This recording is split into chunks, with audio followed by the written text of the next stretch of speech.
FLET, en cooperación con Ligonier Ministries de Orlando, Florida, presenta al teólogo y maestro de la Biblia, R.C. Sproul.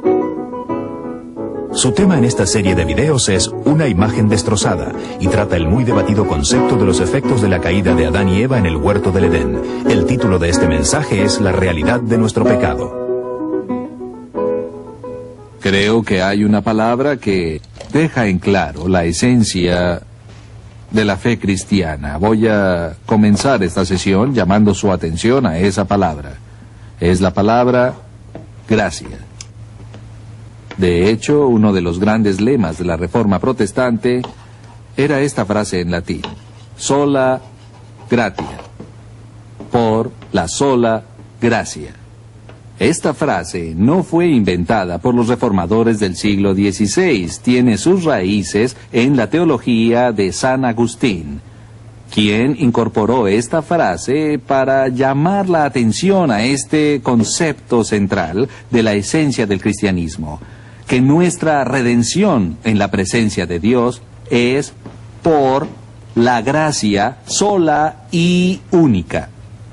La única forma posible de que un ser humano logre llegar a estar reconciliado en la presencia de Dios es por virtud de la gracia. Ese concepto es tan central en la enseñanza de las Escrituras que uno pensaría que a esta altura solo mencionarlo sería un insulto para la inteligencia de las personas porque es tan elemental. Aún así, si hay alguna dimensión de teología cristiana que se ha vuelto obscura en el siglo XX, es esta noción central de la gracia. Quiero mencionarles otro tema que considero de gran importancia y que encontrarán en el catálogo Lobo y Flet de educación, es el que se concentra en la santidad de Dios. Y he dicho en muchas ocasiones que las dos cosas que cada ser humano absolutamente tiene que llegar a entender son: una, la santidad de Dios, y dos, la pecaminosidad del hombre. Esos parecen ser los dos polos de raciocinio que hemos hecho todo lo posible por oscurecer. Simplemente no queremos afrontarlos. Y van juntos. Si entendemos quién es Dios, si tenemos un vislumbre de su majestuosidad, de su pureza, de su santidad, en ese instante estamos conscientes del alcance de nuestra propia corrupción. Y entonces correremos hacia la gracia porque reconoceremos que no hay manera posible de que lleguemos a estar ante Dios separados de la gracia. El profeta Habacuc estaba molesto durante un período de la historia judía porque al ver a su alrededor, él vio a los enemigos del pueblo de Dios triunfantes. Él vio a los malos prosperar y a los justos sufrir. En resumen, damas y caballeros, él vio manifestarse la injusticia. Y su queja fue la queja que todos tenemos de vez en cuando: eso no es justo. Y él planteó este lamento diciendo: ¿dónde está Dios en todo esto? ¿Cómo puede un Dios santo, un Dios recto, un Dios justo permitir que estas injusticias continúen sin control? Aquí es donde él dice su lamento y quiero que escuchen con cuidado. Viene en el primer capítulo del libro de Habacuc.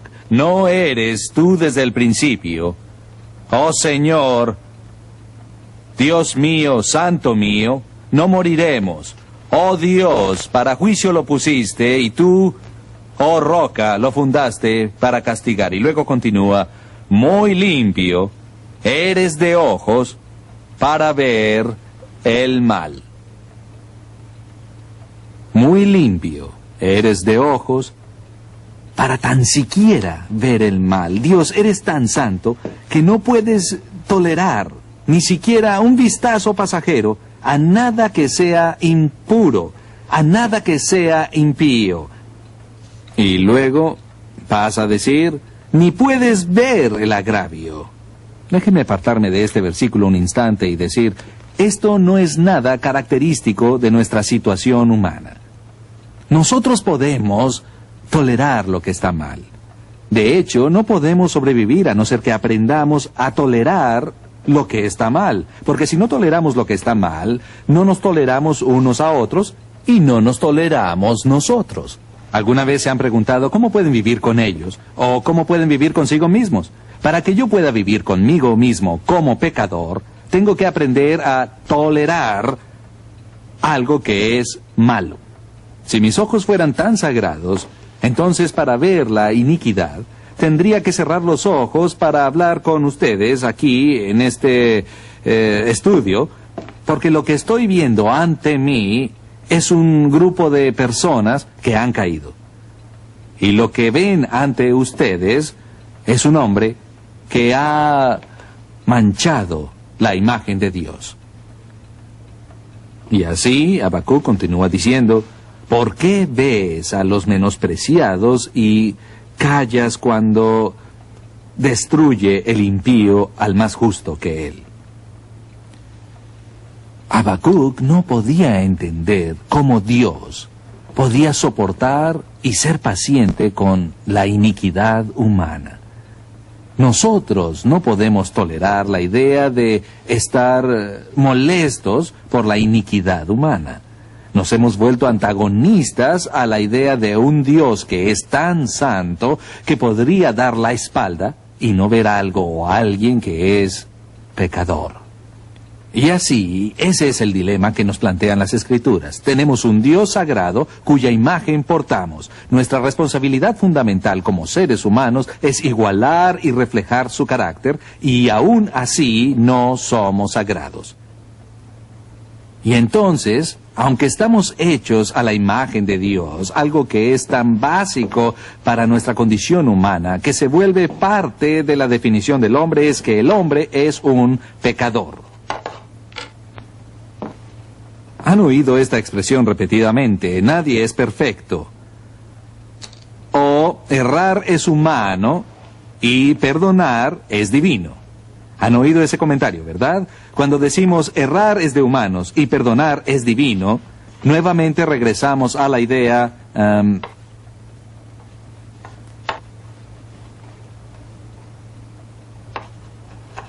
errare humanum est, que significa errar es de humanos. Hemos oído esa pequeña frase tantas veces que comenzamos a ver que en la idea errar es humano, lo que no se menciona, lo que se asume cuando hacemos el comentario es errar es de humanos. Así que es perfectamente correcto errar.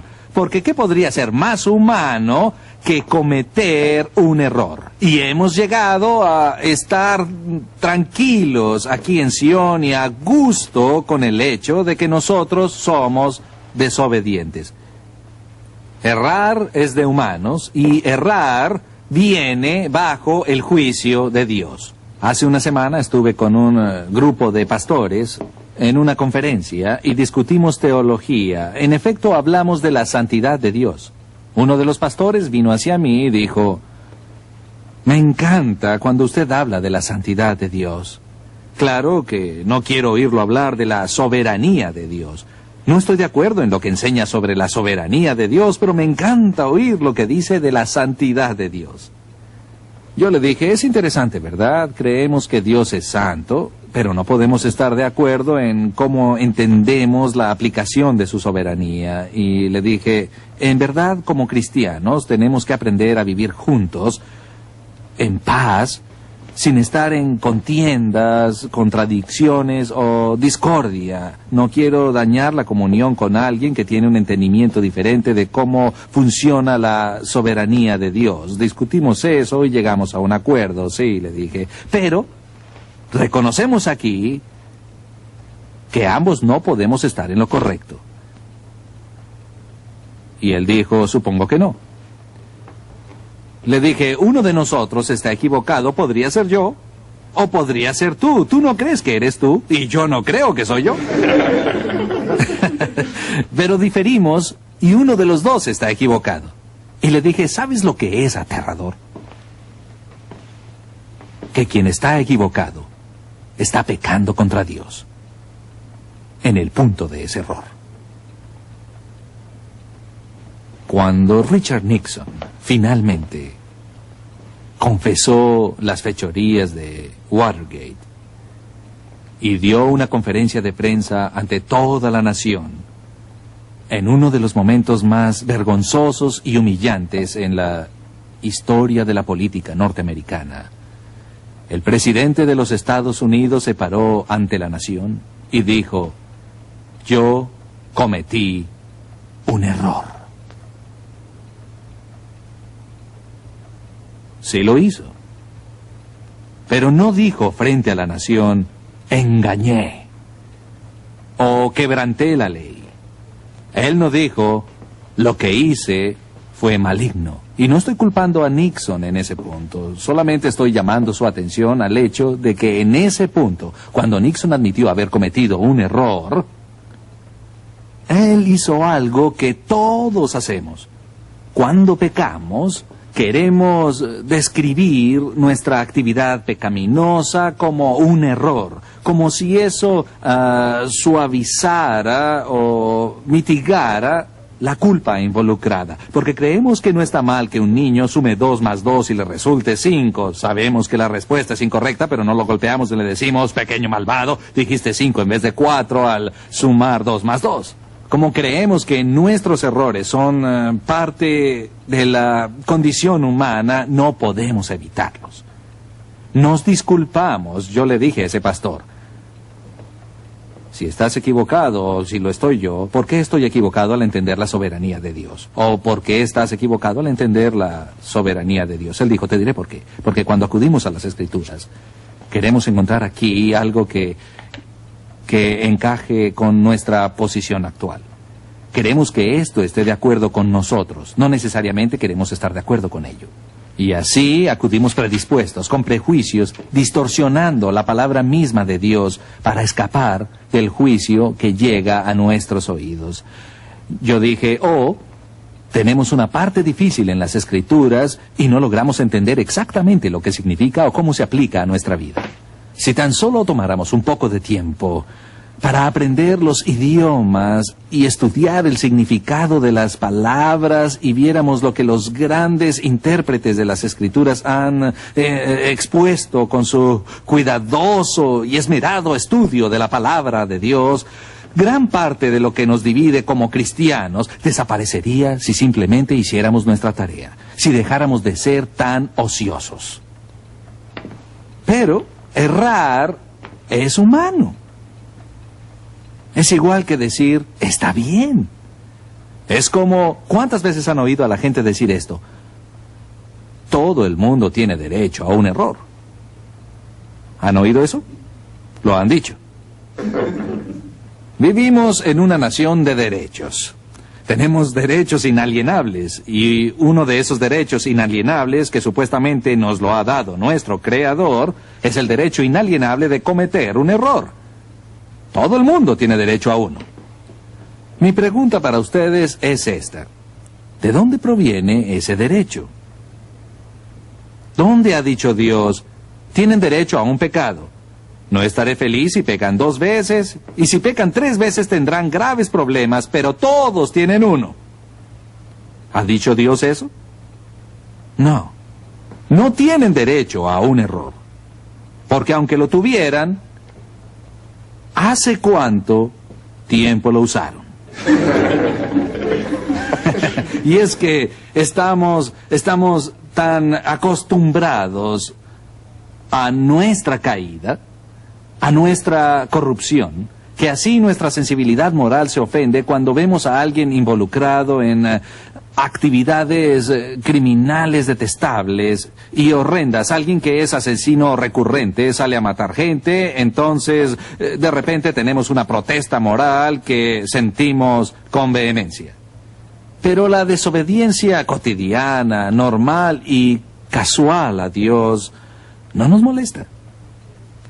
No nos molesta que Dios no sea el centro de nuestra adoración en nuestra cultura. Eso no nos molesta.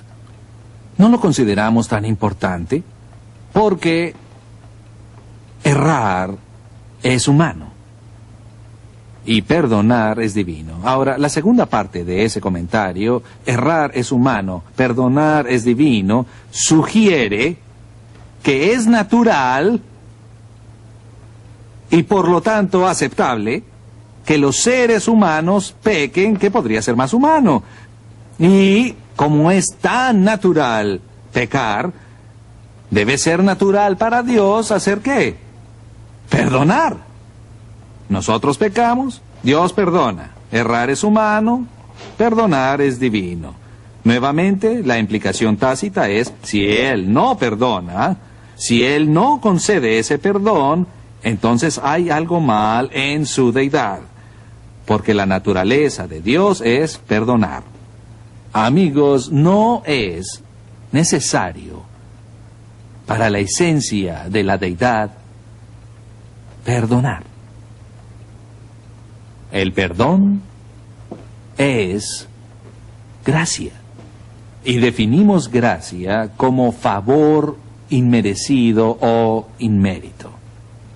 Sí, estamos tan acostumbrados a pecar que lo hacemos todo el tiempo. No podemos definir a un ser humano sin definir nuestra condición humana caída. Y no podemos mantener la vida misma separada de la gracia. Pero lo que quiero tratar hoy son algunas de las teorías que se han expuesto para explicar lo que significa para el hombre haber caído. ¿Cómo se debe entender el pecado en nuestra antropología? ¿Qué factor juega este? ¿Es el pecado algo que nosotros vemos en la especie humana y decimos, bueno, hay una criatura llamada hombre y usamos ese círculo para representarlo? ¿Es el pecado algo accidental o tangencial a nuestra condición humana? Cuando yo digo accidental, no me refiero a accidental en el sentido de un árbol que cae en el bosque y casualmente le cae en la cabeza a alguien. Más bien, hablo en forma filosófica. En las antiguas categorías aristotélicas, cualquier cosa que era un objeto o una sustancia se entendía que tenía una esencia, realmente aquel elemento que define a algo. En otra oportunidad hablamos de una silla. Hay algo que pudiésemos describir como la esencia de la silla y hay cualidades que son accidentales, que están en la periferia y que podrían o no acompañar a la cosa. Aquí está Bob Ingram sentado frente a mí y tiene un bigote. ¿Es ese bigote esencial para su humanidad? Si se afeita el bigote, ¿será menos hombre? Tal vez él lo crea y lo protegerá con su vida. Demos un paso más. Si se afeita el bigote, seguirá siendo Bob Ingram. Podríamos decir que el bigote, aunque lo adorna hermosamente, no es esencial para Ingram. Es accidental, aunque se lo deja a propósito. Pero lo que queremos decir con accidental es que está en su periferia. Ahora, mi pregunta ¿es el pecado en nuestra humanidad accidental o esencial? Aquí es donde tengo que jugar un poco con sus cabezas y decir sí y no. El pecado no es esencial para la humanidad como tal, a no ser que creamos que Dios hizo al hombre pecaminoso al principio. Si el pecado es absolutamente esencial para nuestra humanidad, entonces eso significaría que Jesús era, ¿qué? O pecador, o si él no pecó, no sería humano. No sería hombre porque errar es humano. Y si Jesús no erró, no sería humano. Así que no queremos decir que el pecado es esencial en el sentido de que es una precondición absoluta, un requisito para la humanidad. Adán no tenía pecado cuando fue creado y aún era humano. Jesús no tuvo pecado durante su vida y aún así fue humano. Ustedes no tendrán pecado si es que y cuando lleguen al cielo y seguirán siendo humanos. Entonces el pecado no es esencial en el sentido de ser necesario para que una persona sea humana. Pero tampoco queremos decir que el pecado solo es algo tangencial accidental o en la superficie de nuestra humanidad. Porque el concepto que vemos en las Escrituras del hombre en su condición caída es que el pecado penetra masivamente en la totalidad de la persona caída. En otras palabras, el pecado no es una mancha sencilla y externa, sino es algo que llega al núcleo de nuestro ser. Algunos han oído el término depravación total. Voy a hablar de esto un poco más tarde. Es uno de los términos más mal entendidos en teología. Yo prefiero uno diferente. Voy a borrar este por ahora y voy a decir cómo la Biblia describe la situación humana, la cual es de corrupción radical. Algunas personas creen que esas son mis iniciales. Bueno, corrupción radical. A lo que me refiero con corrupción radical, entonces, no es que cada ser humano sea tan malo como pueda llegar a ser. Recuerden a Pascal, siempre podemos contemplar una existencia mejor de la que disfrutamos hoy. También podemos concebir la mejor de todas las posibles imágenes nuestras. Nos gusta vernos en la mejor forma posible. A lo que nos referimos con corrupción radical es que esta naturaleza pecaminosa que tenemos llega hasta la raíz, que es la base o el núcleo de la experiencia humana. Se los diré en un lenguaje sencillo. Lo que dice la Biblia, y aquí es donde van a asombrarse, así es, asombrarse. La Biblia dice simplemente que estamos podridos hasta el núcleo. Que estamos podridos hasta el núcleo. Jesús dice que un buen árbol no produce fruta corrupta, pero para que nazca fruta corrupta, tiene que proceder de un árbol que está corrupto.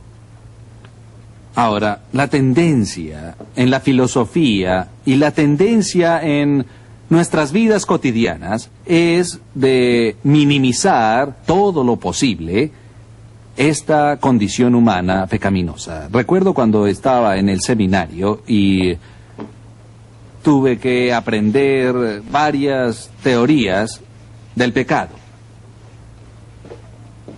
Entre las cosas que oía más a menudo en el seminario para explicar el pecado humano se incluían tres.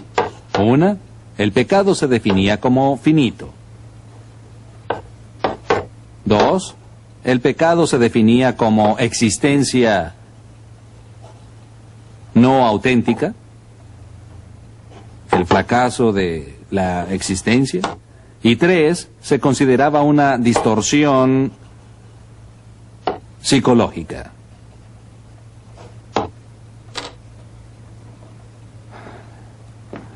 No voy a hablar de todas ellas, pero hablemos de la primera, porque es la que oímos con más frecuencia para explicar por qué es que los seres humanos pecan. Ser finito significa que somos criaturas. Hay un límite, un alcance de nuestro poder y de nuestro ser. Dios es infinito. Eso significa que Él es eterno en tiempo y sin límite en el espacio, etc.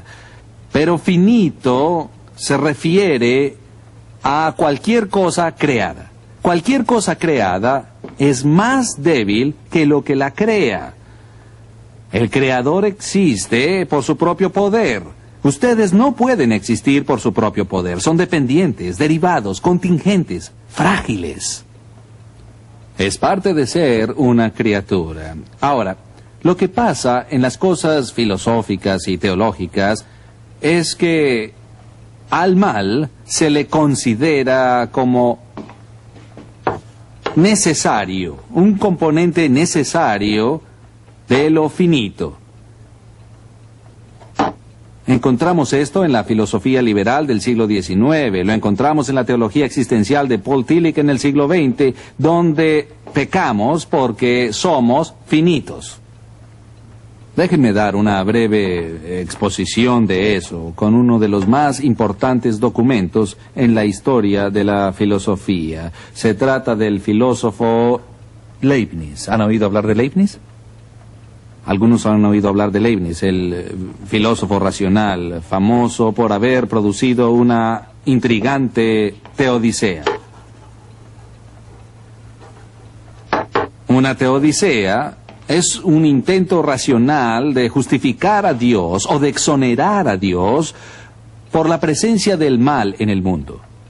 Es como si el filósofo dijera, yo voy a ser el abogado defensor de Dios. Todos están furiosos con Dios porque este mundo está arruinado, estropeado, manchado. Su creación principal, el hombre, es el más corrupto de todos. ¿Qué hay de malo con un Dios que cometió un error tan grande? Vamos a tratar de defender a Dios y llevar la culpa a algún otro lugar donde debería estar.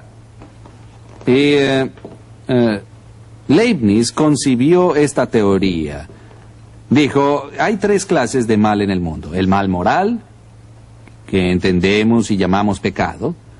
Está el mal físico, el cual entendemos. Mal físico sería la enfermedad o una calamidad que acontece por el viento o el fuego y la tormenta. Le llamamos obra de Dios, o un terremoto nos sepulta. Es un mal físico. Y al tercero, Leibniz lo llamó mal metafísico.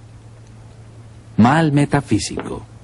Mal metafísico significando que ser finito es menos grande que ser infinito. Y ser finito es ser metafísicamente imperfecto. Solo lo que es infinito sería metafísicamente perfecto. Cualquier cosa creada es, por su propia naturaleza, finita. Y él continúa y dice que el mal moral fluye del mal físico y o del mal metafísico. Y lo que está mal con el mundo es que el mundo simplemente es finito. ¿Recuerdan que Voltaire escribió el libro Cándido? ¿Quiénes estudiaron Cándido? ¿Recuerdan al doctor Pangloss? Él tenía un punto de vista optimista del mundo. Hubo un terrible terremoto en Lisboa que había cobrado incontables vidas y en ese tiempo algunas personas, gente portuguesa, estaban cantando ¿qué será, será? O lo que sea, así será y esta es la mano de Dios. Otras personas alzaban el puño contra el cielo diciendo ¿cómo puede un Dios bueno y recto permitir que ocurra esta terrible calamidad nacional? Y así hubo filósofos como Leibniz que trataron de responder a esa pregunta. Y Voltaire se burlaba de ellos. El doctor Pangloss en Cándido simplemente es una representación ficticia del filósofo Leibniz. Porque Leibniz dijo esto: la única forma en que Dios puede hacer gente es haciéndolos finitos. La única clase de mundo que Dios puede crear es un mundo finito. Porque ni siquiera Dios, quiero que piensen bien en esto, podría eventualmente crear otro Dios. ¿Por qué no podría Dios crear a otro Dios, un segundo Dios? Es muy fácil, ¿verdad? Porque el segundo Dios sería una criatura. Dependería del primer Dios para tener existencia. Sería un Dios finito, dependiente y derivado. Solo puede haber un Dios eterno autoexistente. No se puede tener dos porque el segundo es creado por el primero. El segundo queda descalificado por la palabra misma creación, porque es finito. Entonces, Leibniz dice que la única forma en que Dios pudo crear al hombre, un mundo, era creándolo finito. Entonces el punto final es este: Dios hizo todo lo mejor que pudo. Este es el mejor de todos los posibles mundos. Y ese fue el mensaje del doctor Pangloss en Cándido. Este es el mejor de todos los posibles mundos. ¿Recuerdan a Pascal? Pascal dijo, yo puedo concebir uno mejor. Ustedes pueden concebir un mundo mejor que el mundo en que viven ahora. No es el mejor de todos los mundos, pero el problema más grande con lo finito es que esta explicación de la caída del hombre y el pecado del hombre finalmente coloca la culpa del pecado ¿dónde? En Dios. Y nos absuelve a todos nosotros de cualquier clase de responsabilidad. Esta viene a ser la rendición última en la cual yo digo, no que el diablo me hizo hacerlo, sino algo peor que eso. El Creador me hizo hacerlo porque Él me hizo finito. Y errar es humano. Y ahora, ya que yo soy humano, Dios está obligado a perdonarme. Damas y caballeros, hemos caído y somos finitos. Y hacemos todo lo posible por destruir cualquier autenticidad que pueda haber de nuestra existencia. Sí, tenemos perturbaciones psicológicas, etcétera, y desequilibrios químicos, todo lo cual puede contribuir a mitigar las circunstancias de nuestro comportamiento. Pero el problema con el hombre que está hecho a imagen de Dios es que transgredimos su ley. Dios jamás nos juzgará por ser finitos, pero con justicia nos juzgará por ser desobedientes. Lo que quiero hacer en las siguientes 2 sesiones es explorar más profundamente lo que significa haber caído, lo que significa haber perdido la imagen de Dios en el sentido más restricto. ¿Qué tanto hemos caído? Existe tal cosa llamada el pecado original. Y veremos eso en la sesión próxima.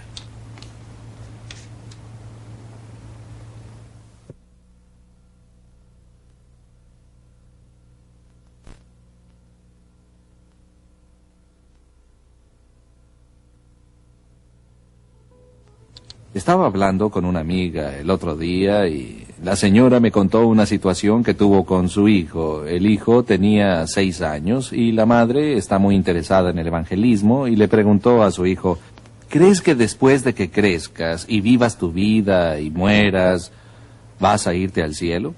El pequeño parecía estar muy seguro de que él se iría al cielo, así que la madre indagó un poco más y dijo, supón que te encontraras ante Dios y Dios te mirara directamente a los ojos y dijera, ¿por qué debo dejarte entrar a mi cielo? ¿Qué le dirías a Dios? El pequeño pensó un momento, miró a su madre y dijo, bueno, si Dios me preguntara, yo le diría, porque realmente traté de ser bueno. Entonces apareció una mirada confusa en su cara durante un momento y dijo, bueno, no tan bueno.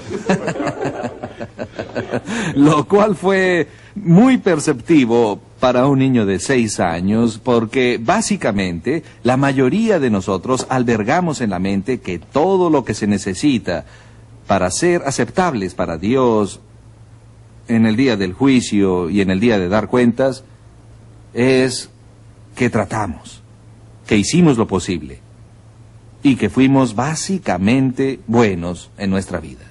Pero aún un niño de 6 años, con un entendimiento limitado de la perfección de Dios y su entendimiento inmaduro de su propia caída, tuvo que pensarlo bien y darse cuenta que su bondad no era suficientemente buena. Esa es una declaración falsa. No es cuestión de que no fuera suficientemente bueno. Ni siquiera está cerca de ser suficientemente bueno. Aún así diría que el error más grande y el error más frecuente que cometen los seres humanos en este mundo es la suposición de que lograrán pasar por un Dios santo en base a su desempeño. De los 6 a los 66, a los 86 años, quiero que la gente lidie con esa pregunta. A ustedes les pido que lo hagan. ¿Qué le dirían a Dios si Dios dijera, ¿por qué debo dejarte entrar a mi cielo? ¿Cómo responderían? ¿cómo esperan presentarse ante Dios? Porque nuevamente esto llama la atención al problema de nuestra caída. El joven que dijo que trató de ser bueno o que era bueno, pero tuvo que reflexionar que no era suficientemente bueno, suponía algo más, algo que ya hemos visto. Es decir, que aunque él reconoció que no era perfecto, aún consideraba su propio pecado como algo que era básicamente superficial, algo que está levemente manchado o que empañó el hecho de estar hecho a la imagen de Dios. Pero realmente él no tenía un entendimiento profundo del grado e intensidad de su separación de Dios. Cualquier persona admitirá que nadie es perfecto. Si le digo a una persona, ¿es usted pecador?, difícilmente alguien dice, no, no soy pecador, todos somos pecadores, ¿cuál es el problema? Pero encontrar a una persona en 10,000 que tenga alguna comprensión del grado de lo que eso significa, es tremendamente difícil de lograr, es tremendamente rara de encontrar.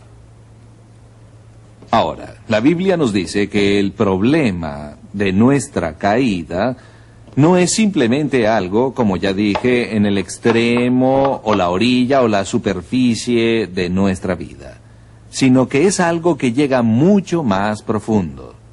Y el problema que discutimos en teología es el problema que llamamos el problema del pecado original. ¿Cuántos han oído por lo menos esa frase del pecado original? Muy bien.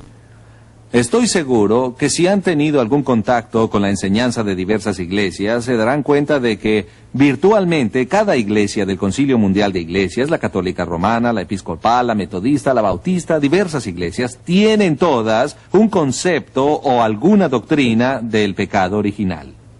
Cómo entienden ellos el pecado original varía grandemente de grupo de iglesias a grupo de iglesias o de teólogo a teólogo, pero al menos esto es virtualmente universal y acordado, y eso es que si vamos a ser estudiantes serios de las Escrituras, debemos desarrollar algún concepto del pecado original.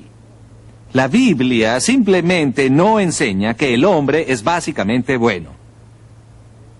Sé que eso no es patriótico.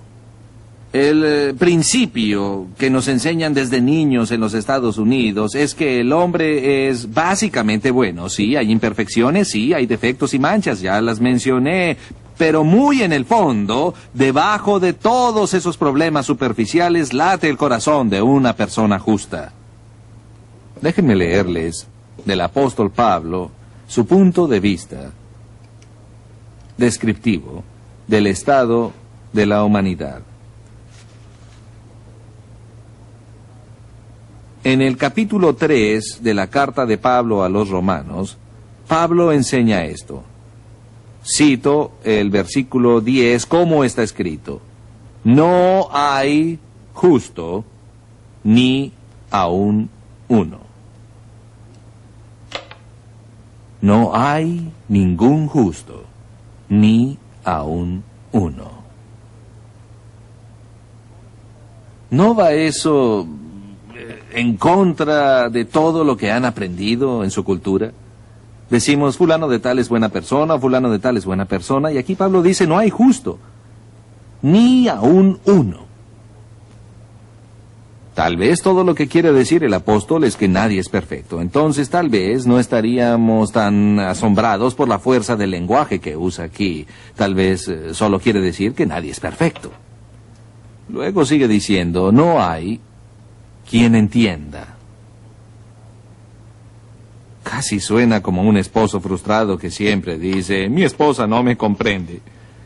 Pero Pablo es muy sobrio aquí. Dice que no hay nadie, ninguno ahí que realmente entienda quién es Dios, que realmente capte la naturaleza, el carácter y la perfección de Dios.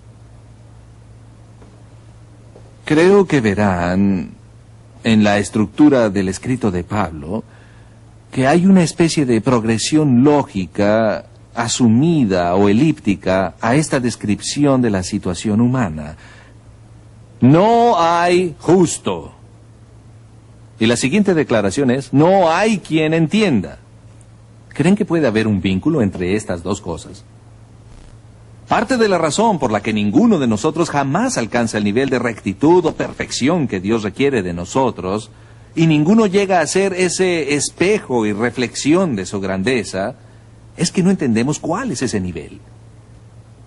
En nuestro pensar estamos tan alejados de la santidad de Dios que nos hemos vuelto ciegos en cuanto a lo que es correcto e incorrecto. Fíjense en la televisión todos los días. Vean la vehemencia de los debates que están ocurriendo. Siempre regreso al aborto, pero ahí está. Vemos a la nación dividida de corazón. Y vemos personas que protestan y marchan encadenadas a puertas diciendo, detengan este holocausto, este insulto a la santidad de la vida. Y al otro lado de la calle tienen a otras personas con grandes convicciones, arriesgándose a la aislación social y todo eso. Andan corriendo y marchando con rótulos que dicen, dejen de invadir nuestros derechos, mantengan los derechos humanos y los derechos de las mujeres, etc. Están en pro de la elección o en pro del aborto, en pro de la vida, en pro de la elección. Tenemos estas facciones diferentes atacándose unos a otros. Y ambos son sinceros. Extremos opuestos. Al ver eso, veo esa imagen por televisión y digo, la mitad del mundo está segura de este punto y la otra mitad está segura de estar en lo correcto y no pueden llegar a un acuerdo. ¿Cuál es la base de su posición? ¿Cuál es la norma con la que juzgamos el bien y el mal?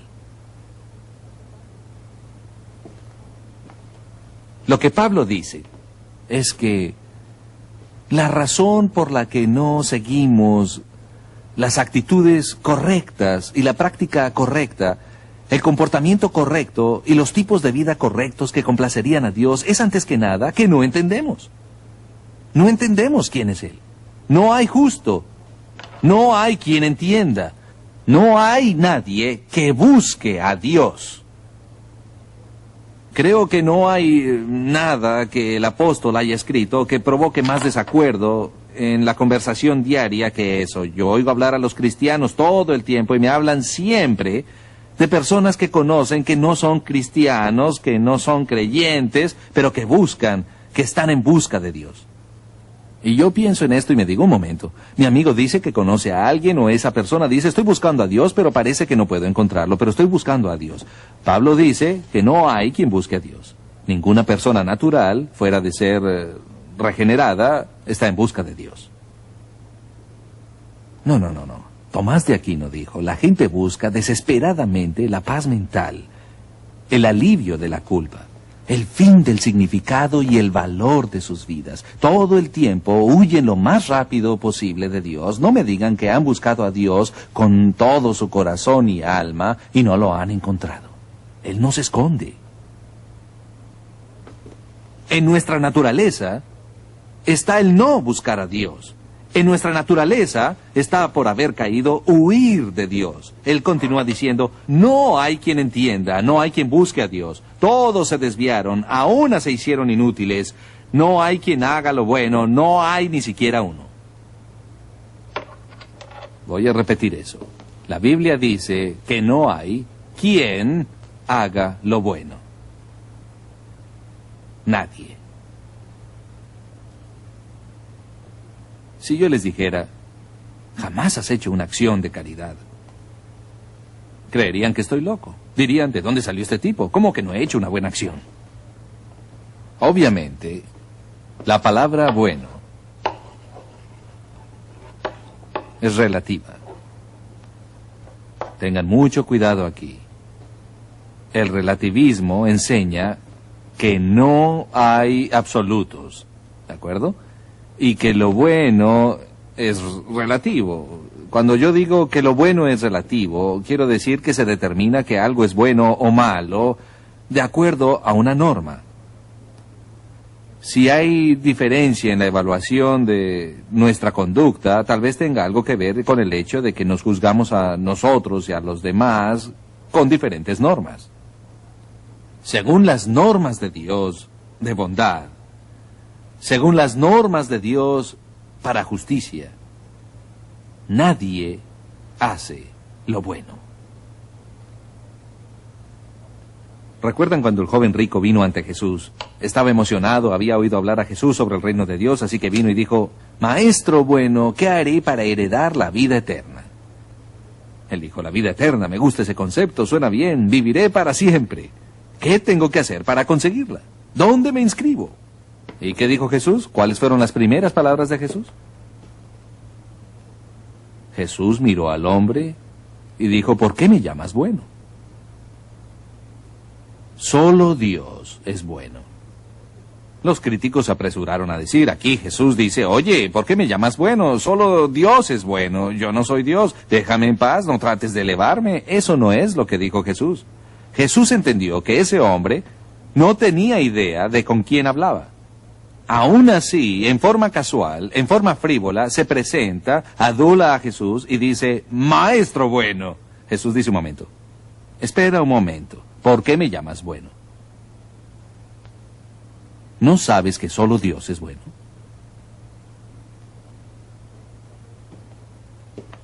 Así que, ¿quieres saber cómo llegar al cielo? Todo lo que debes hacer es, ya conoces los mandamientos. Fuiste a la sinagoga, aprendiste tus lecciones, tuviste tu bar mitzvah. No matarás, no robarás, no cometerás adulterio. Para entonces ese joven está perdiendo la calma y cada vez está más impaciente. Él quiere saber cómo llegar al cielo. Sí, Jesús, yo esperaba algo más profundo de ti. Tienes una gran reputación de ser un teólogo. No quería oír las mismas cosas que me han enseñado los rabinos todo este tiempo. No matarás, no robarás, no cometerás adulterio, cumple la ley. Todas esas cosas las he hecho desde mi juventud. He cumplido los 10 mandamientos toda mi vida. ¿Saben qué? Quisiera haber recibido $1 por cada persona con la que he hablado en el siglo XX que me dijo virtualmente la misma cosa. Dicen, sé que no soy perfecto, pero no violo los 10 mandamientos. Vivo en base a los 10 mandamientos. Y les diré que, si viven en base a los 10 mandamientos, perecerán por los 10 mandamientos. Porque quienes viven bajo la ley morirán por la ley, y no interpreten eso como que deben ignorar los 10 mandamientos, o que tienen licencia para desobedecer los 10 mandamientos. No. Lo que estoy diciendo, como Pablo lo dirá aquí, es que por las obras de la ley, ningún ser humano será justificado delante de él. Si creen que pueden llegar al cielo obedeciendo la ley, esa es la peor de todas las ilusiones. Y aquí estaba la ilusión del joven. Él dijo, oye Jesús, he obedecido todas estas cosas en mi vida. Jesús podría haber dicho, oye hijo, tú no entiendes. Tú no entiendes lo que la ley de Dios exige. Tienes un punto de vista muy simplista de lo que mi padre quiere de ti, o un concepto súper exagerado de tus propios méritos. Eso no es lo que dijo. Él dijo, ¿los obedeciste todos estos años? Bien. Solo necesitas una cosa, solo una cosa más. El joven está emocionado y dice, hice la parte fácil, obedecí la ley y todo eso, una pequeña cosa más y miré el cielo. ¿Cuál es esa cosa? Jesús dijo, ve a vender todo lo que tienes y dáselo a los pobres. Toma esa cruz y sígueme. Y él dijo, las Escrituras nos relatan un final muy, muy triste para esa historia. Las Escrituras dicen que el hombre se marchó, lleno de pesar, porque tenía grandes posesiones. Nuevamente, observamos ese pasaje y tratamos de crear una teología completa de la propiedad privada y la riqueza y todo eso en base a eso. Jesús no estaba hablando de eso. ¿Recuerdan que el joven había dicho que había seguido las leyes de Dios?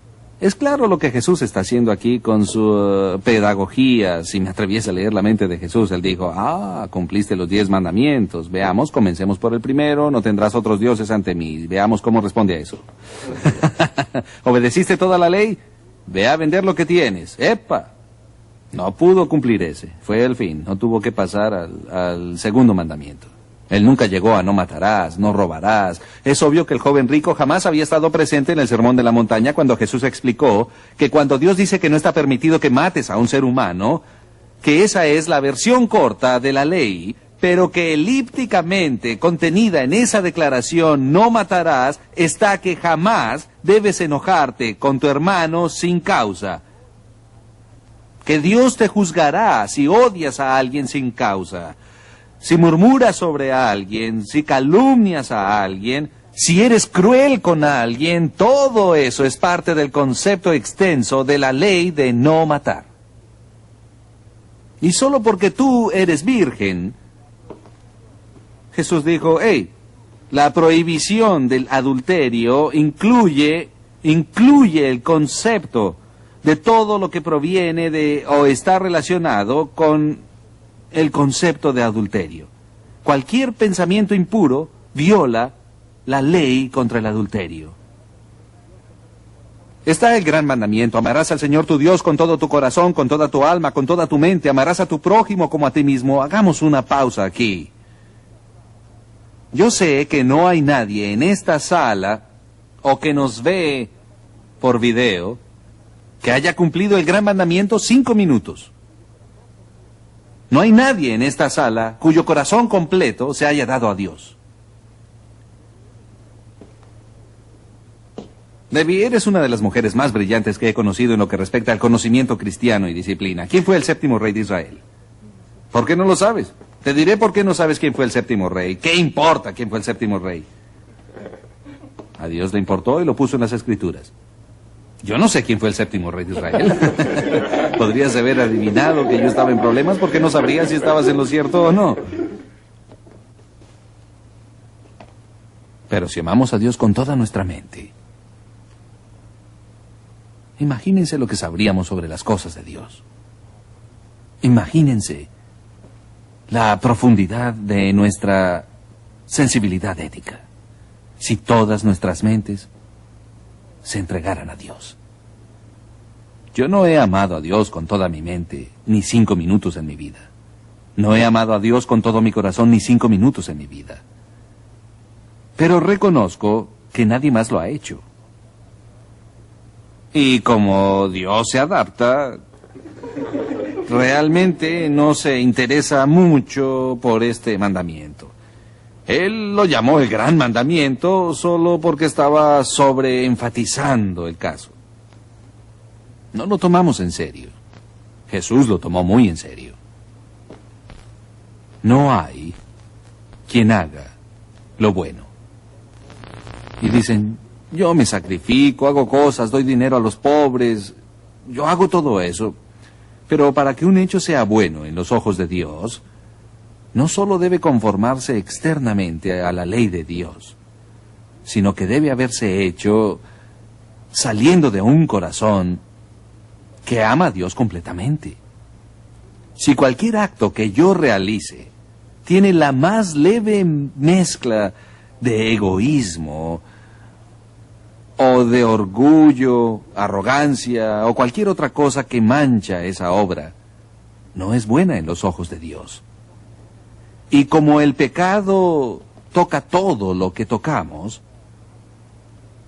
Jesús no exagera, Pablo no exagera cuando dice, no hay quien haga lo bueno. No hay ni siquiera uno.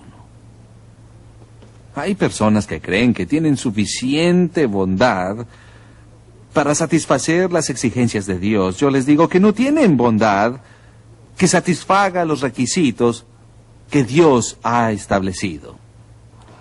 De nuevo, el apóstol dice, sepulcro abierto es su garganta, con su lengua engañan, veneno de áspides hay debajo de sus labios. Su boca está llena de maldición y de amargura. Sus pies se apresuran para derramar sangre, quebranto y desventura hay en sus caminos, y no conocieron camino de paz. No hay temor de Dios delante de sus ojos. ¿Le temen a Dios? ¿Tienen un sentido de honor y reverencia por Dios? lo que estoy diciendo les parece totalmente extraño, ajeno a ustedes, permítanme sugerirles que Dios los hizo, y Él los hizo a su imagen. Y al hacerlos a su imagen, les ha dado, ha formado en su estructura de seres humanos la capacidad para y la necesidad de reverencia para su Creador. Y ustedes saben que Dios es digno de su honor y de su reverencia y de su adoración. Y saben que es su responsabilidad moral hacer esas cosas. Pero hemos sido tan desobedientes por tanto tiempo que después de un periodo ni siquiera le tememos a Dios. Nos burlamos de Él. Decimos, no puede tocarnos, no puede herirnos, está ocultándose. Así es de profundo, no es solo superficial. Pablo continúa diciendo que no es solo que nos hemos perdido, que estamos alejados de Dios, sino que realmente somos enemigos de Dios en nuestro estado natural. Ahora, cuando hablamos del pecado original, no estamos hablando del pecado que Adán y Eva cometieron. Estamos hablando del resultado del primer pecado. El pecado original se refiere a nuestra condición pecaminosa, a nuestra tendencia pecaminosa, a nuestra inclinación pecaminosa por la cual fluye el pecado. En otras palabras, por decirlo de otra manera, nosotros pecamos porque somos pecadores. No somos pecadores porque pecamos. ¿Está claro? La razón por la que yo peco en mi condición caída es que desde la caída de la humanidad, ahora es natural en los seres humanos estar inclinados y atraídos a la pecaminosidad. Yo peco porque soy pecador. Y yo nací pecador. David dice que, he aquí en maldad he sido formado y en pecado me concibió mi madre. No solo nos enseña la Biblia en forma clara y sin ambigüedad, que en el momento en que un ser humano es concebido en el vientre, Dios considera a ese embrión concebido como una persona. No solo como una persona, como a una persona pecadora. No solo tenemos vida en el vientre, tenemos vida corrupta en el vientre. Eso nos dicen las Escrituras, que en el momento en que somos concebidos, ya hemos ahora participado en la caída de la condición humana. Y así nacemos con una disposición e inclinación a pecar. Eso significa el pecado original. Nuevamente, ¿cuál es el grado de él? Ha sido un tema de gran discusión en el transcurso de la historia de la Iglesia. ¿Es esta disposición, inclinación o tendencia a pecar algo que es total, radical, o es algo parcial y tangencial? Históricamente se han tomado todo tipo de posiciones sobre el alcance, el grado y la culpa impuesta por el pecado original. Pero hay tres escuelas principales del pensamiento sobre el entendimiento del pecado original. Estas son lo que llamaremos pelagianismo, relacionada con el monje del siglo IV llamado Pelagio. Luego tenemos el semi-pelagianismo. Pelagio tenía un primo llamado Semi. Él era un chofer de camiones en el viejo mundo. Como les decía, luego tenemos el agustinianismo.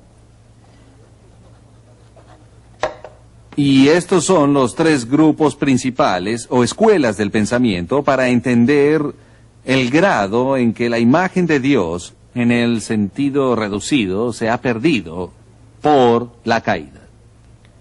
Y lo que quiero hacer en la última conferencia de esta serie es dar un breve estudio, una evaluación de estas tres escuelas del pensamiento, porque creo que verán que simbolizan no solo los debates antiguos sobre la pecaminosidad del hombre, sino todos los argumentos contemporáneos también caerán en un punto, generalmente en una de estas tres posiciones. Y así terminaremos en este punto ahora. Y en nuestra última sesión trataremos de ver si entendemos la diferencia entre pelagianismo, agustinianismo y la escuela media, el semipelagianismo.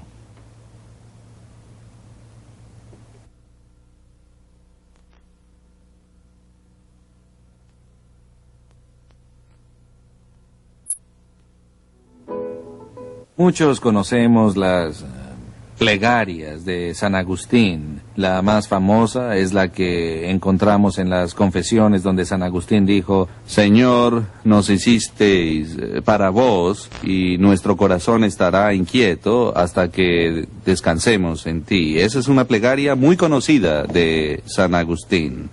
Pero hay otra plegaria que produjo y provocó una de las controversias más serias de la teología. Es una plegaria en la que San Agustín comentó esto: Dios, danos lo que tú dispongas, y dispón lo que tú deseas. Si un teólogo dijera: oh Dios, dispón lo que quieras, no pasaría la historia, pero cuando Agustín declaró eso, nos dijo, antes de decir dispón lo que deseas, dijo: Dios, danos lo que tú dispones. ¿No creen ustedes que esto es un poco extraño y además suena raro? ¿Por qué le pediría Agustín a Dios que nos provea aquello que Dios espera que cumplamos? Con lo que San Agustín se estaba debatiendo era la severidad de nuestro pecado original. Por un lado, Dios dice: sed perfectos. Él espera perfección. Aunque hemos nacido en un estado de corrupción, por lo cual es moralmente imposible para nosotros, con nuestra fuerza y mediante nuestra habilidad, hacer lo que Dios dispone. La única forma posible de que obedezcamos los mandamientos de Dios es si Dios nos ayuda en el proceso, extendiéndonos su gracia y capacitándonos para hacer lo que quiere que hagamos. Eso tenía en mente San Agustín cuando dijo: oh Dios, danos lo que dispongas para nosotros. Pues cuando declaró eso, un monje obtuvo el escrito y se obsesionó con él. Luego respondió y esto llegó a ser una seria controversia teológica. El monje que reaccionó contra lo dicho por San Agustín fue, como mencioné anteriormente, Pelagio.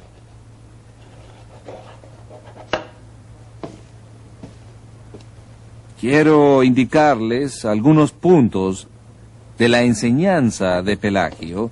Tal vez sea un poco tedioso para todos, pero quiero que sean capaces de reconocer la enseñanza esencial de Pelagio en su confrontación con San Agustín. Él dijo, en primer lugar, que Dios jamás nos pide lo imposible. Dios jamás nos pide lo imposible.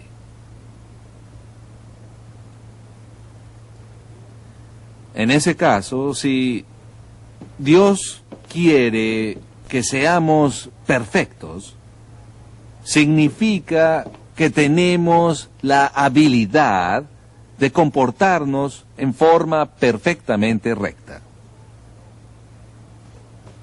Lo que le pasó al hombre a raíz de la caída no le quitó la capacidad de lograr la perfección. Si Dios pide perfección de los pecadores, debemos tener la habilidad de lograr esa perfección. Dios nos compele a la fe en Cristo. Dios no invita a las personas a venir a Cristo.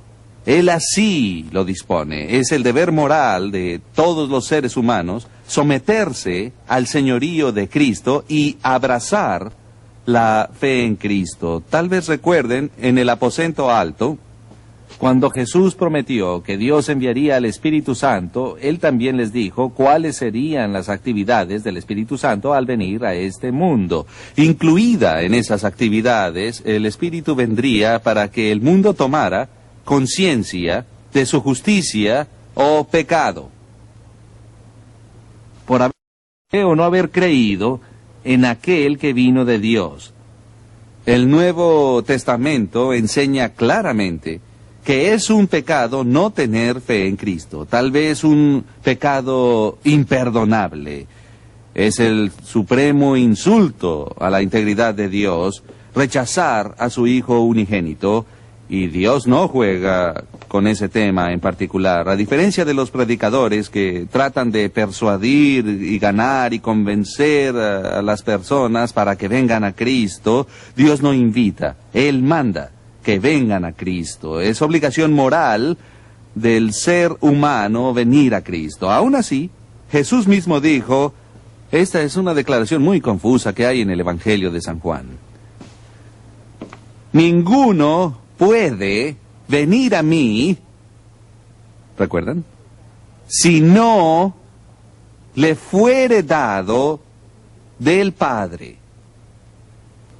Jesús dice, nadie puede responder a mí, venir a mí, abrazarme en la fe, a menos que de algún modo Dios intervenga y le dé eso a la persona. Ese es el tema central del debate.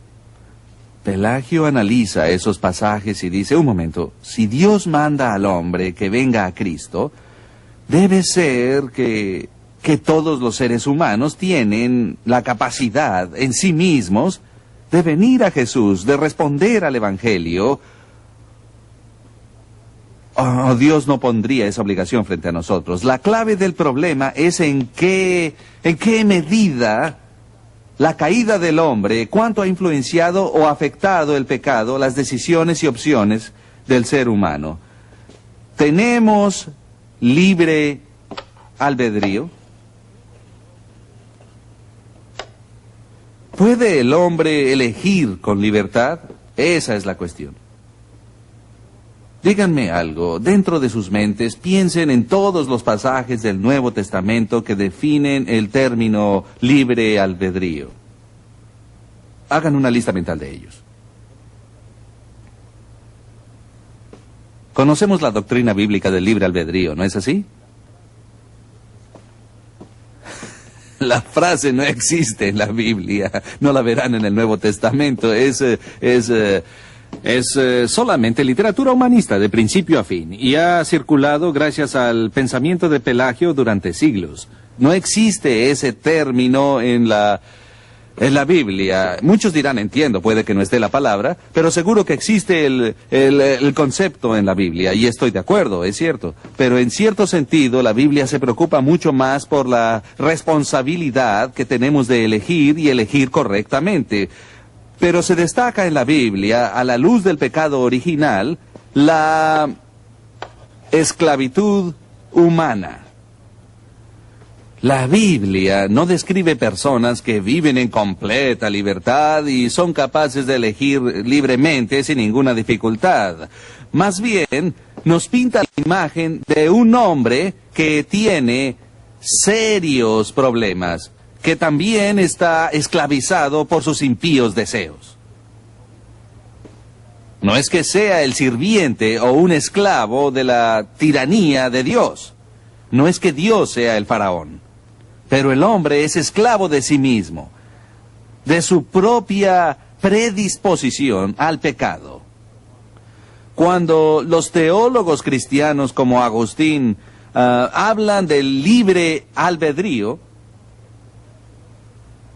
deben examinar la libertad del hombre al elegir y tomar decisiones a la luz de su condición de caído.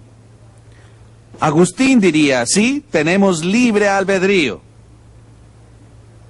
Pero ese albedrío que te permite elegir, las decisiones que tomas, están muy influenciadas por quién eres y lo que eres. Y lo que eres y quién eres es una criatura profundamente impía que, de acuerdo a la Biblia, vive esclavizada por sus propios pecados y deseos. No es que uno sea un sirviente de otra persona. Es esclavo de sí mismo, de sus deseos. San Agustín hizo una distinción en la controversia y nos dijo, tengo libre albedrío. Liberium es latín, arbitrium. Lo que no tengo por ser impío es libertas. Libertad. Libertad moral. Libertad de adicción al pecado. Él dice básicamente que quienes cayeron en la condición humana son adictos al pecado. La Biblia lo explica de forma definida. La Biblia dice que los deseos del corazón humano son impíos continuamente. Este es el concepto bíblico que San Agustín expuso. La libertad es la habilidad de elegir lo que uno quiere.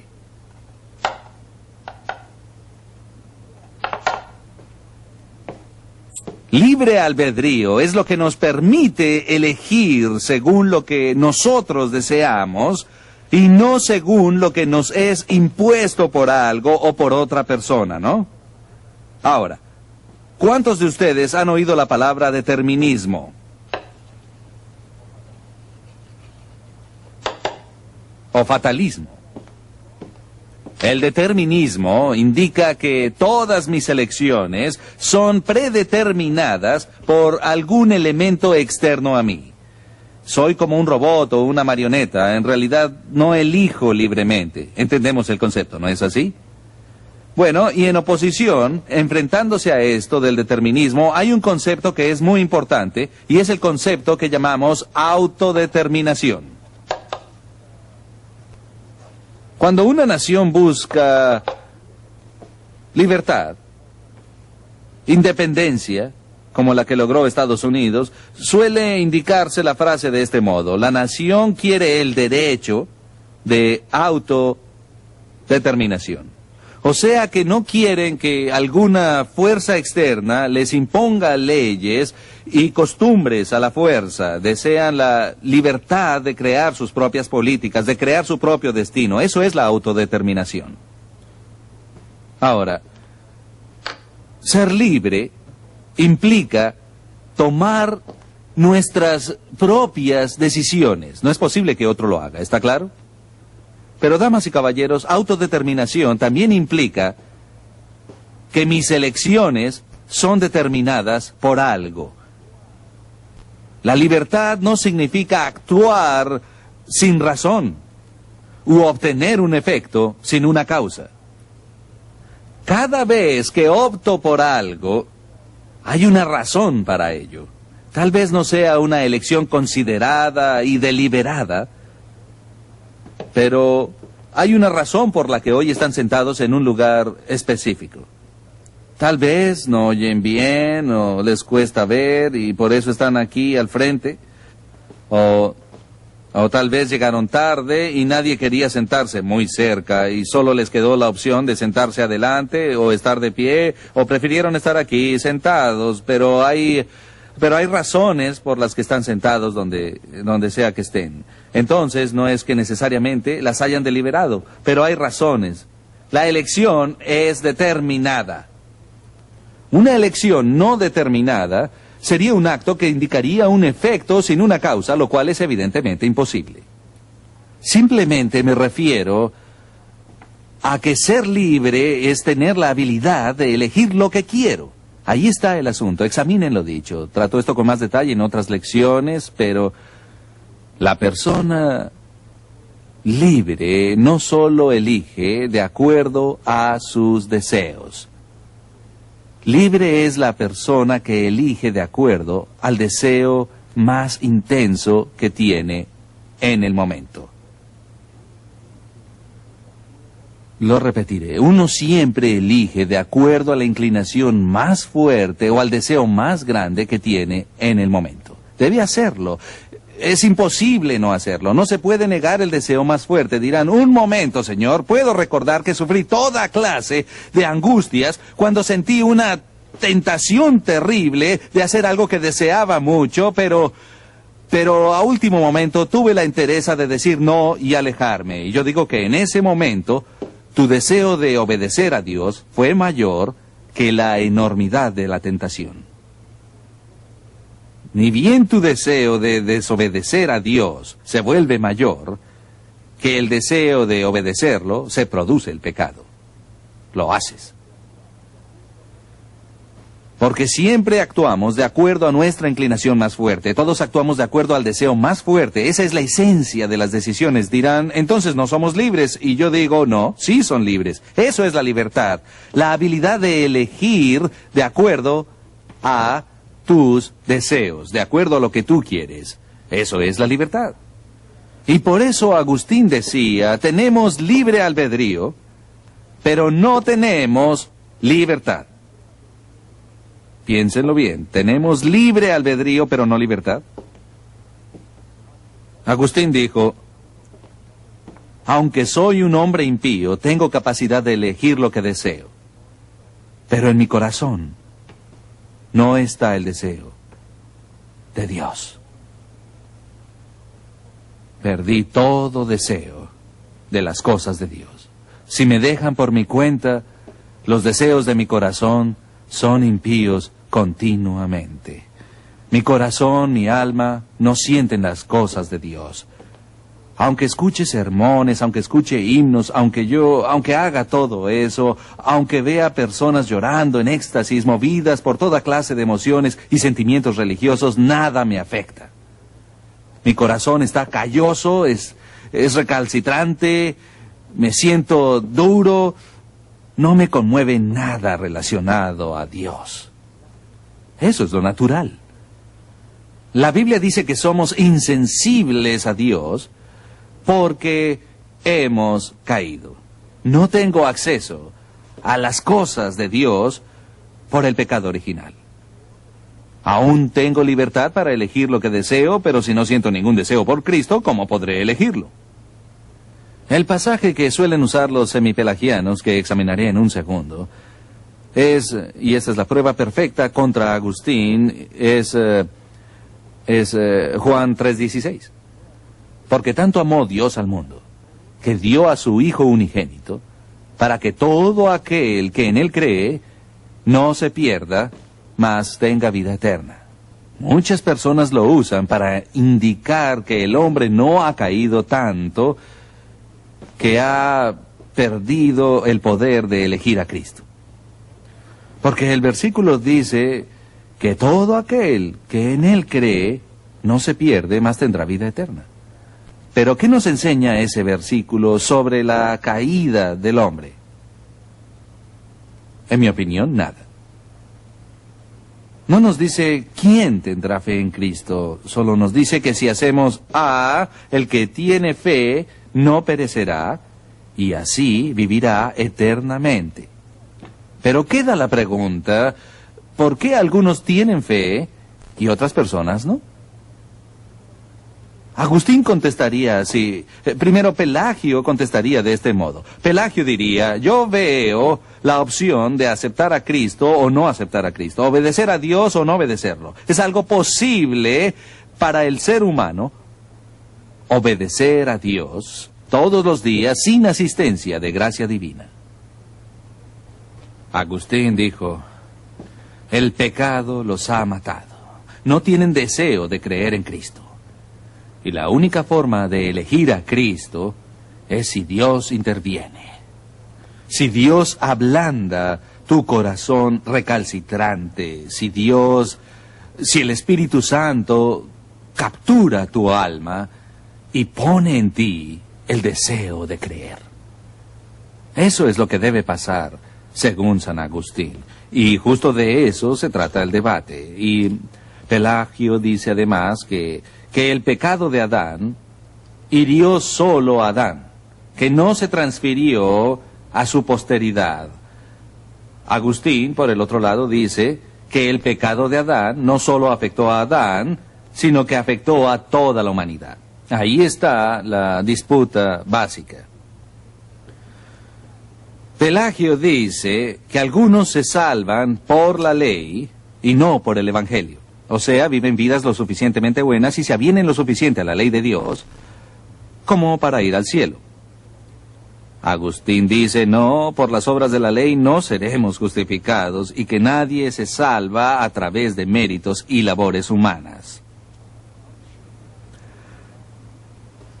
Otro tema es que Pelagio decía que el bautismo de los bebés no era para limpiarlos de pecado, porque los bebés, basándose en que el pecado de Adán no se transfiere a la humanidad, los bebés nacen inocentes. Se han dado cuenta de que en casi todas las iglesias, la mayoría de los cristianos históricamente han bautizado a los bebés. ¿Sí? Yo diría al mismo tiempo que la mayoría de los cristianos no creen realmente que los pequeños son corruptos. Básicamente, se supone en nuestra cultura que los bebés son inocentes y que no existe ninguna condición inherente o intrínseca pecaminosa en los bebés. Sobre este tema, uno de mis ejemplos favoritos es el Dr. Gersner. Se le pidió que fuese el pastor invitado en una iglesia local y cuando llegó al santuario, esa mañana los ancianos le pidieron disculpas diciendo, oh, Dr. Gersner, olvidamos mencionar que tenemos unos bautismos esta mañana. Muy pronto traerán algunos bebés, era una iglesia presbiteriana, para que los bautice. Le molestaría administrar el sacramento del bautismo. Y Gersner dijo, claro que no, sería un honor hacerlo. Y el dignatario dijo, oh, tenemos una costumbre aquí en la iglesia, que es parte del rito de los bautismos. Y Gersner dijo, ¿cuál es? Les damos a los bebés rosas blancas. Los padres reciben la rosa. Y Gersner dijo, muy bien, ¿y esa rosa qué simboliza? Y el anciano dijo, bueno, la rosa simboliza la inocencia del bebé.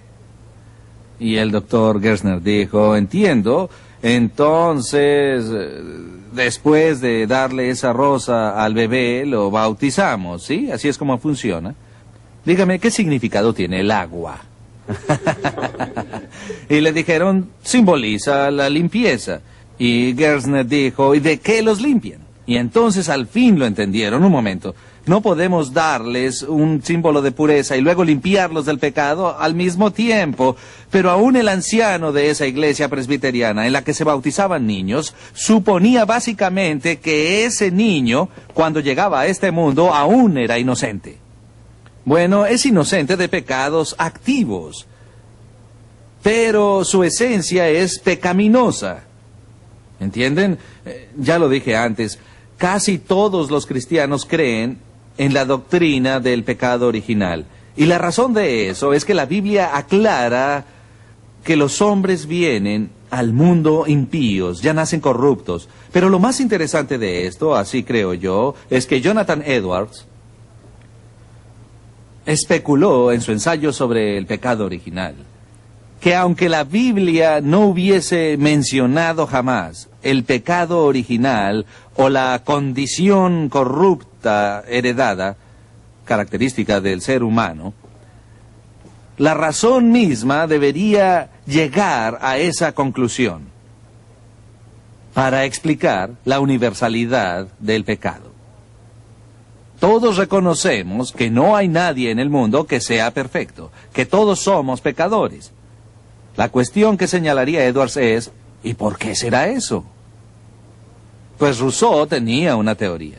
Rousseau dijo que el hombre nace inocente, nace libre y luego todo el mundo termina encadenado. Rousseau habla de este nativo inocente que luego es corrupto por la civilización. ¿Qué es la civilización? ¿Edificios? ¿Las vías del tren? ¿Cómo los edificios, desagües y vías de trenes corrompen a seres humanos inocentes? No, la dimensión de la civilización que corrompe incluye algo más, que es otros seres humanos. Y la cuestión es cómo llega a corromperse una civilización a menos que los individuos que la componen sean corruptos. Edwards lo diría de este modo: si el hombre naciera neutro, sin ninguna tendencia específica hacia un lado o hacia otro, sería completamente neutro en relación al mal y también a la virtud. La mitad de la población del mundo no debería cometer ningún pecado. ¿Cómo explicamos el hecho de que todo el mundo lo hace, todo el mundo cae? Y todo el mundo que me escucha, si ustedes buscan dentro de su alma, saben que han violado sus propias reglas de ética. ¿Por qué? ¿Por qué es universal este fenómeno? Edwards dijo que la única forma de contestar eso sería decir que todos los seres humanos nacen con predisposición a la maldad.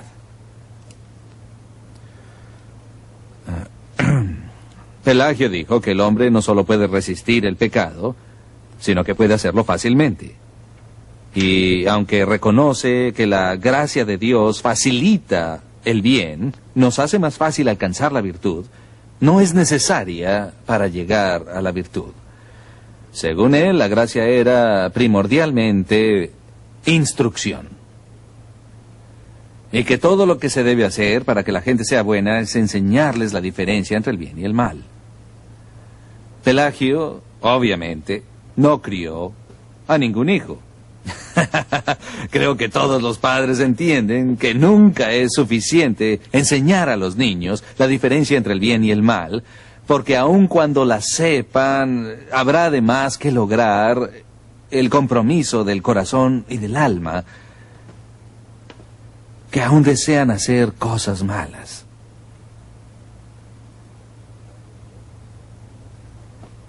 Entonces Dios crea al hombre, pone en él el aliento de su propia vida, estampa en ese ser su imagen y semejanza.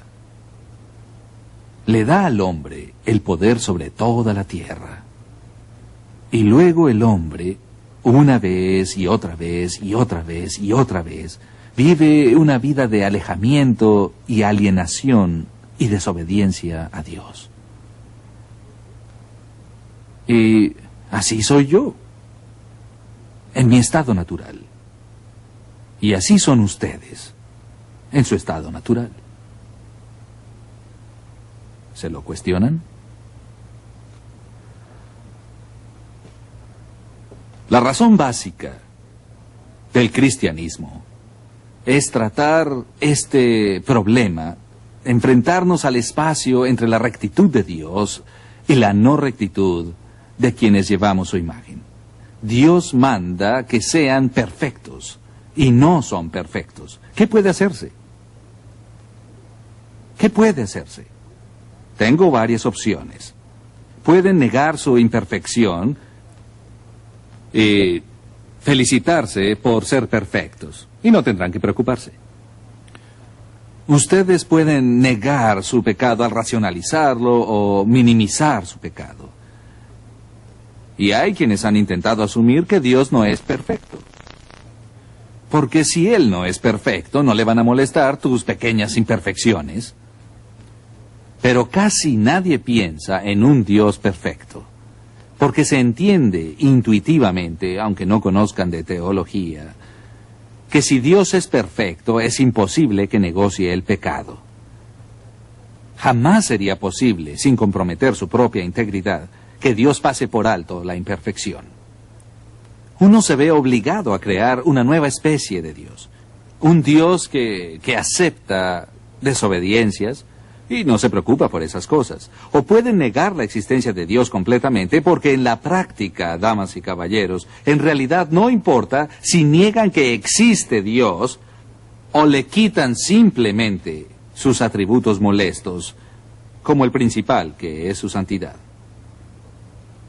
Uno puede decir, yo tengo fe en Dios. Si ese Dios no es un Dios santo, no tienes nada que temer. Pero si ese Dios no es un Dios santo, el Dios del cual hablas en realidad no es Dios. Pero hacemos todo en nuestro poder para escapar del obvio conflicto entre un creador justo y una criatura no justa. ¿Qué has hecho al respecto? ¿Cómo resuelves el problema?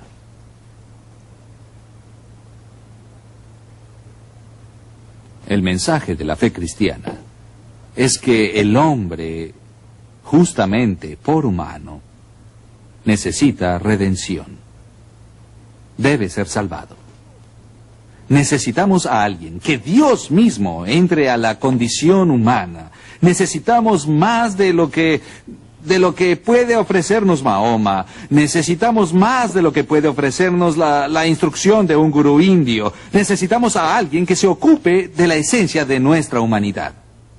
Necesitamos a alguien que entre en la condición humana y que pueda obtener lo que necesitamos desesperadamente, y eso es rectitud.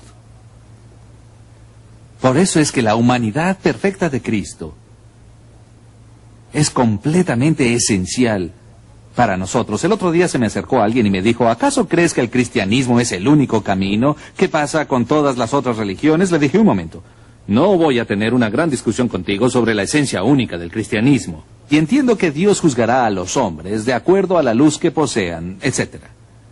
Pero lo que quiero decir es que hay algo que tiene el cristianismo que las otras religiones no poseen, y es la expiación. El tema básico que trata el cristianismo no es la moralidad o la liturgia. Todo esto es extra. El cristianismo trata de cómo borrar nuestra culpa. La toma en serio porque toma al hombre en serio y provee un Salvador. Un Salvador que nos da una nueva humanidad y comienza a aclarar la niebla que hay en la imagen que tú llevas. La comienza a limpiar, a aclarar las manchas, la cambia para darle conformidad con Cristo. Y así otra gente puede comenzar a ver allí una imagen, un carácter que refleja a Dios.